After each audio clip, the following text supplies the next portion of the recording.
ارض و سما کی تخلیق کا دن۔ ابن عباس رضی اللہ تعالی عنہ سے مروی ہے کہ یہودی نبی کریم صلی اللہ علیہ وآلہ وسلم کے پاس آئے اور آسمان و زمین کی پیدائش کے بارے میں سوال کیا۔ پس آپ صلی اللہ علیہ وسلم نے جواب میں ارشاد فرمایا، اللہ سبحانہ و تعالیٰ نے زمین کو اتوار اور پیر کے روز پیدا فرمایا، اور پہاڑوں کو بما ان کی معدنیات و خزائن کے منگل کے روز پیدا کیا۔ درخت، پانی، شہر، آبادیاں، ویران جگہیں، یہ سب بدھ کے دن پیدا ہوئی۔ پھر نبی کریم صلی اللہ علیہ وسلم نے دلیل کے طور پر سورہ حامیم سجدہ کی آیت تلاوت فرمائی، جس کا ترجمہ ہے، کیا تم اس ذات کا انکار کرتے ہو جس نے زمین کو 2 دن میں بنایا اور تم اس کے لیے شرکا قرار دیتے ہو، حالانکہ وہی رب العالمین ہے، اور اس نے زمین کے اوپر پہاڑ بنا دیے اور اس زمین کے اندر نفع بخش چیزیں رکھی، اور اسی زمین کے اندر سے لوگوں کی غذائیں مقرر فرمائیں، اور یہ سب عمل 4 دن میں مکمل ہوا۔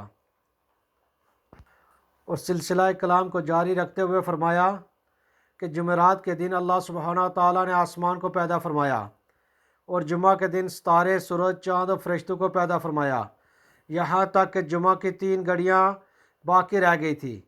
پھر ان 3 گھڑیوں میں سے پہلی گھڑی میں لوگوں کی عمریں، دوسری گھڑی میں آفات و مصائب کو پیدا فرمایا، اور تیسری اور آخری گھڑی میں آدم علیہ السلام کو پیدا فرمایا۔ یہود کہنے لگے، پھر کیا ہوا؟ تو آپ صلی اللہ علیہ وسلم نے ارشاد فرمایا، ثم استوی علی العرش، پھر وہ اپنی شان کے مطابق عرش پہ جلوہ افروز ہوا۔ یہود نے کہا، اگر آپ صلی اللہ علیہ وسلم اختتام صحیح کرتے تو آپ صلی اللہ علیہ وسلم کی بات بالکل درست قرار پاتی، اور پھر انہوں نے کہا، اس کے بعد اللہ سبحانہ و تعالیٰ نے آرام فرمایا۔ نبی کریم صلی اللہ علیہ وسلم یہ بات سن کر انتہائی ناراض اور غضبناک ہوئے۔ پھر اس وقت اللہ سبحانہ و تعالیٰ نے یہ آیت نازل کی، جس کا ترجمہ ہے، بلا شبہ ہم نے آسمان و زمین اور ان کے درمیان چیزوں کو 6 دن میں پیدا فرمایا، اور ہمیں کچھ بھی تھکاوٹ نہ ہوئی۔ پس آپ صلی اللہ علیہ وسلم ان کی باتوں پر صبر کرتے رہے۔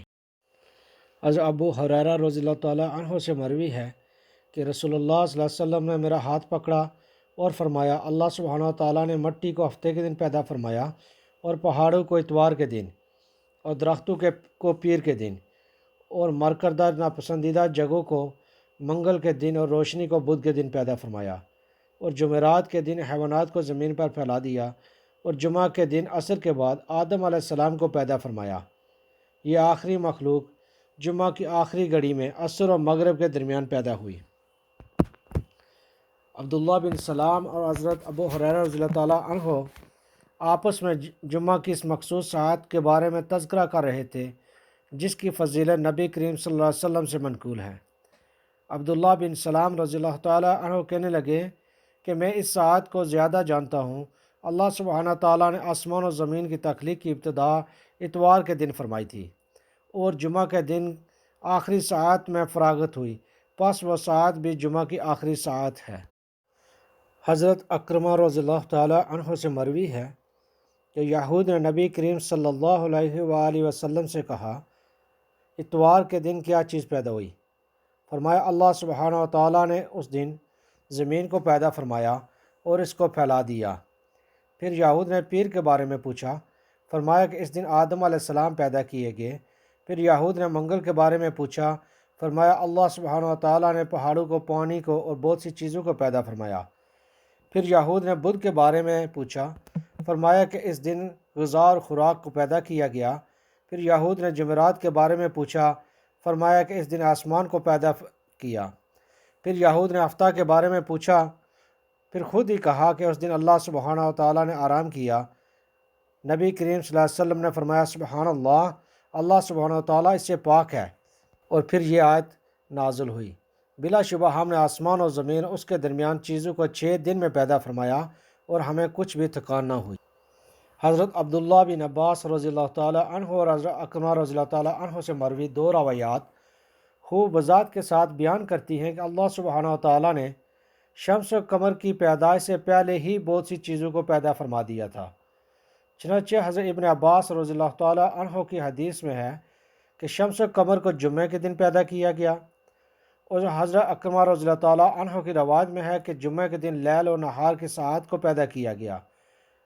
اور ان سے پہلے آسمان و زمین، شجر و حجر، چرند پرند و جبال و پانی وغیرہ بہت سی چیزیں پیدا ہو چکی تھی، لہٰذا ثابت ہوا یہ سب چیزیں موجود تھی، لیکن لیل و نہار نہ موجود تھے۔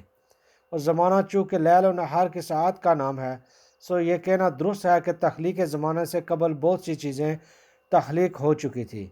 اسی کا اسباب یہاں مقصود ہے۔ حضرت ابو ہریرہ رضی اللہ تعالیٰ عنہ سے بھی اس کی تائید ہوتی ہے، جو روایت ما قبل میں گزری کہ اللہ سبحانہ و تعالیٰ نے بدھ کے دن نور کو پیدا فرمایا تھا، اور اس نور سے مراد نور القمطیس ہی ہوگا انشاءاللہ تعالی۔